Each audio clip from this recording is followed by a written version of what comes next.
We need to begin this talk entitled Intentional Disasters with an acknowledgement that the nature of terrorism, crime and corruption has significantly changed over the last 20 years.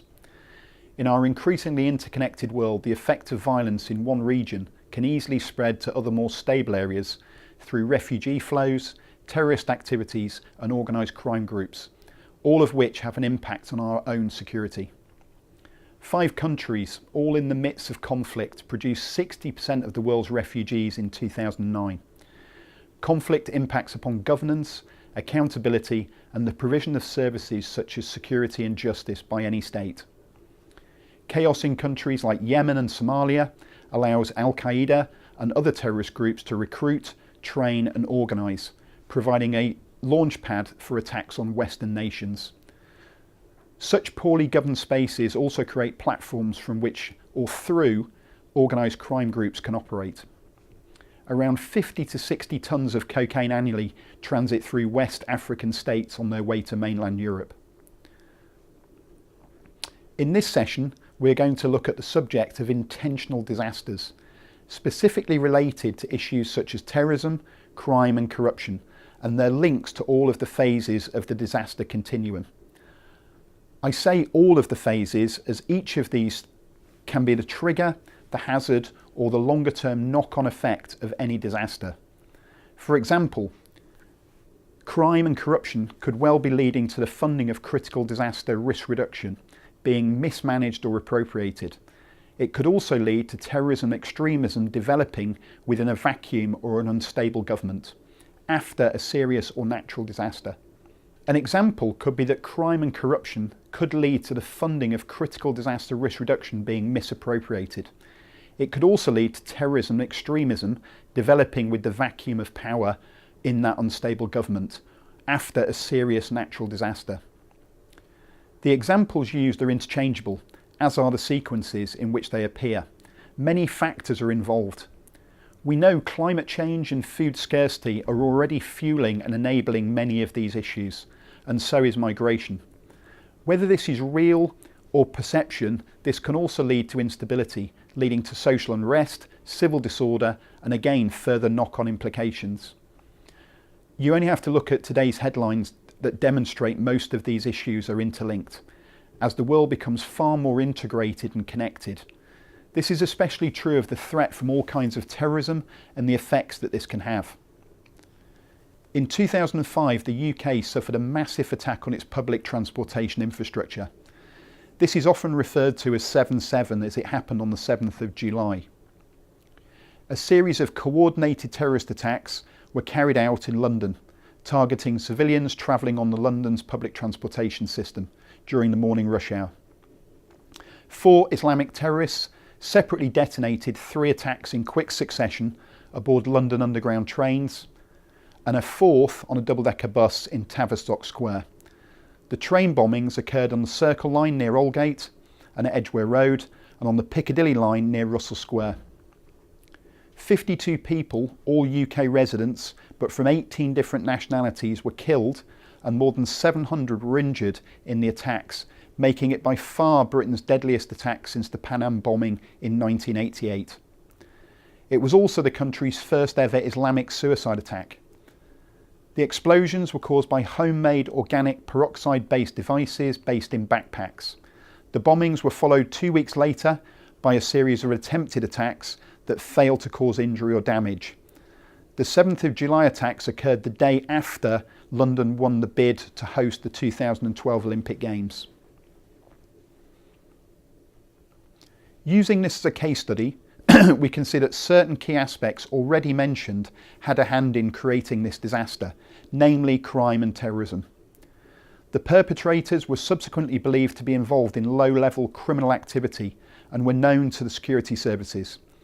These individuals came susceptible to radicalisation through these low-level crime activities and subsequently planned and committed this act of terrorism. This is a fairly common route into terrorism seen around the world. This style of recruitment, funding and activity also creates its own problems for those tasked with trying to interdict or prevent this from happening, such as the security or emergency services. Often, the traditional structures that we associate with terrorist organisations don't apply. For example, no traditional chains of command, and instead we see far more flexible structures, some so flexible that they are only loosely affiliated and in cell form. Most risk reduction related to this type of intentional disaster is focused on public warning and informing, the actions you want the public to take in any such event. Examples of actions including reporting suspicious activity or adopting an immediate life-saving response, such as the key messaging run, hide and tell, especially when something's happening. As with all dynamic situations, priorities can change quickly, and recent similar events around the world have seen victims often fight first before running away and informing first responders. One of the key lessons learned from the 7/7 event was the need for interoperable communications between the very same first responders, the police, fire, ambulance services.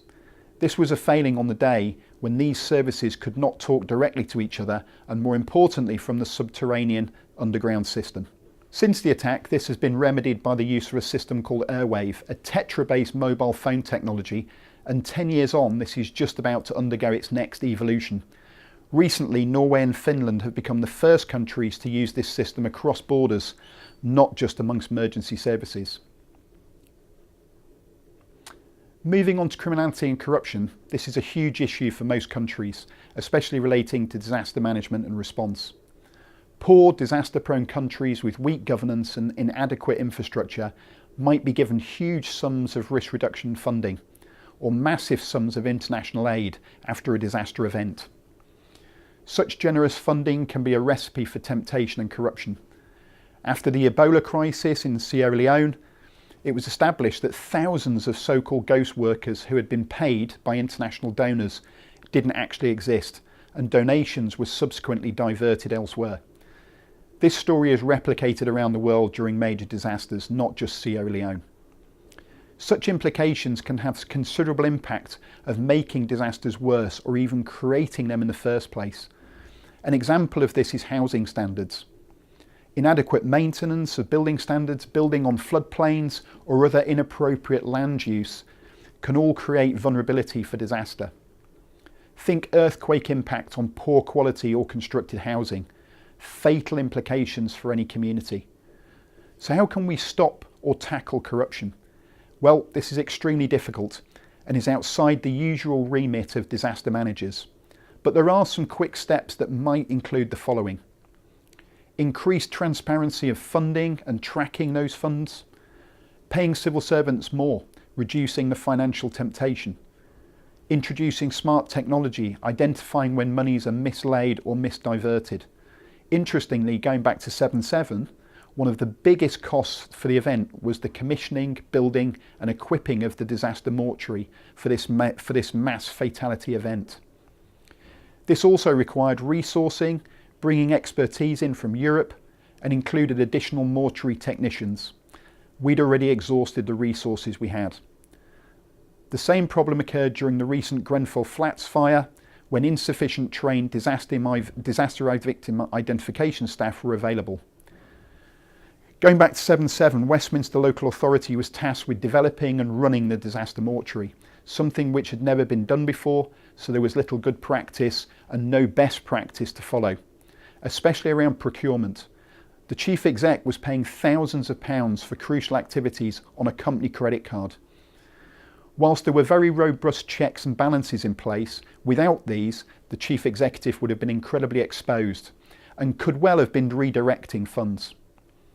This example is small, but now expand this to billions of dollars for aid for Haiti earthquake or recent Caribbean hurricanes. And now you consider potential complexities involved with tracing funds and payments. To summarise, over 1.5 billion people now live in fragile and conflicted affected states, with very high levels of criminal or terrorist violence. Conflict deprives millions of their basic rights to life and security and involves significant social costs. Conflict and violence have a particularly negative impact on women, children and young people. Conflict, corruption affects countries who are less able to cope with impact on natural disasters, such as droughts or earthquakes.